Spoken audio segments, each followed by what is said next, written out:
V8 компресор на кола на Галима. Ще остави дистанция между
По-интересно ми е обаче от гледна точка на човек, който е бил в, така да се каже, във висшите ешелони на най-добрите български пилоти в войните, когато Илия Чубриков, по-познати имена, споменавам Йордан Топлодолски, се кара и вие сте имали възможност да карате и с тези хора, с техните деца, сега с Илиян Топлодолски също сте карали. Имате поглед върху нещата, как бяха тогава и как са сега. Продължа за 3350 метра състезателна дистанция. Очаквайте го всеки момент при вас. Много е бърз. За съжаление, за него времена няма как да ви съобщавам.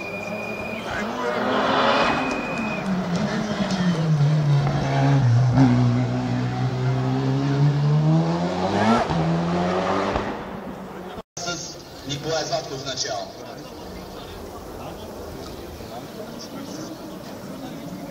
Буквално като от катапулт се изстрелват тези автомобили. Наистина много сложно е за един пилот да свикне с управлението на автомобил.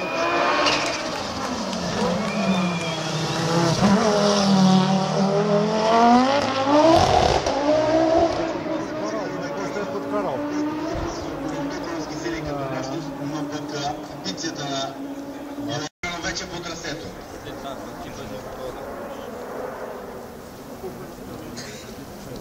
Супер чемпион сподели на заключителното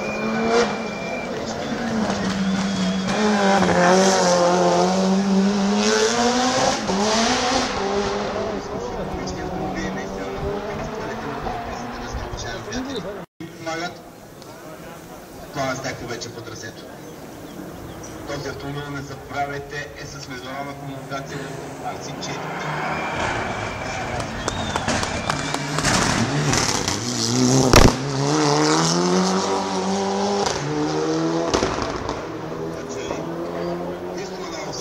Знам, че всички си искате планове да влезе в големия клас с друга кола, която подготвя.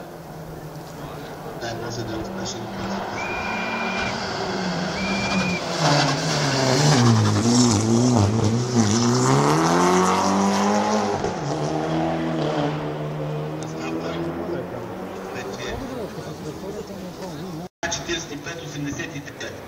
Една 45-89, сега мисля, че е най-доброто време постигано на това трасе.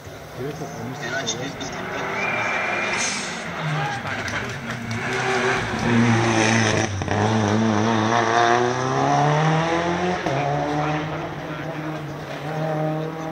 Общо време за неделя. Ползните полицари ще могат да ги потвърдят.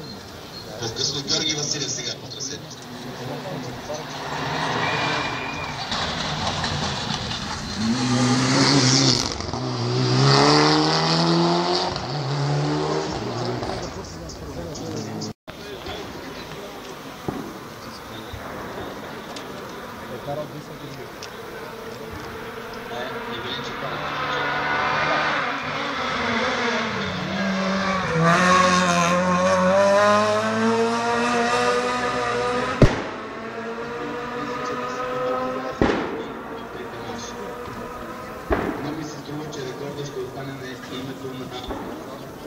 Николай Златков, една 45-80.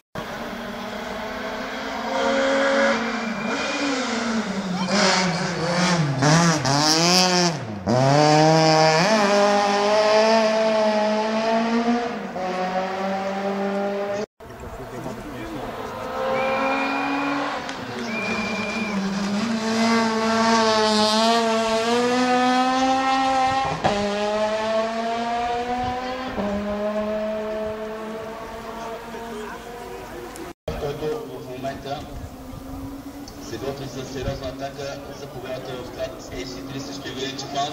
Ще му е много трудно. В момента само да ви кажа, че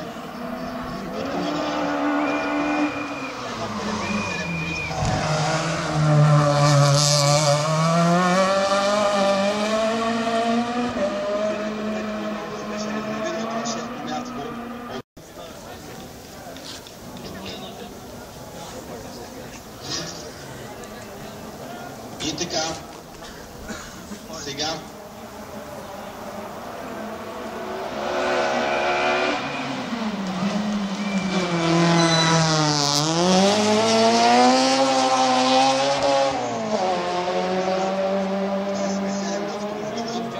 и наистина при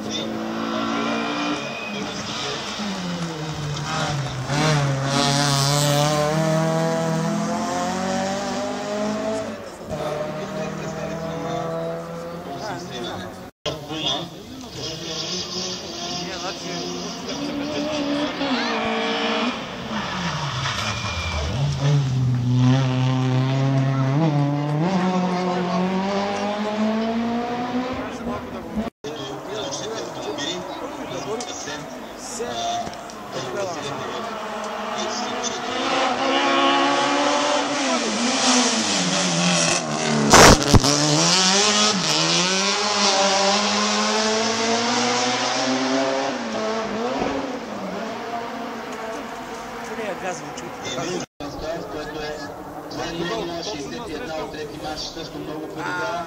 Стефан Стоев остава на 9-та позиция. Ето го Румънец!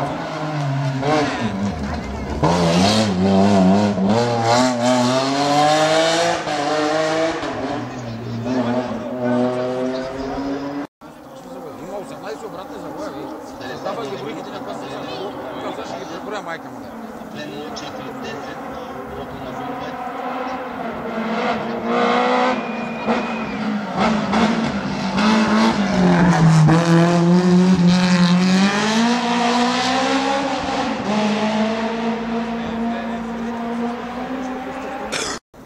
Зад него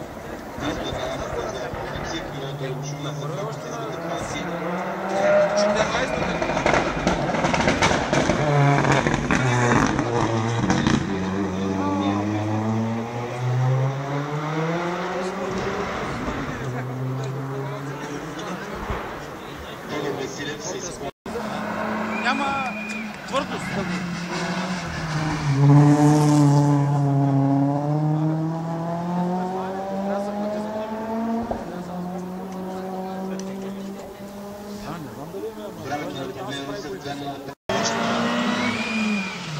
Той каквато и празна кука глава.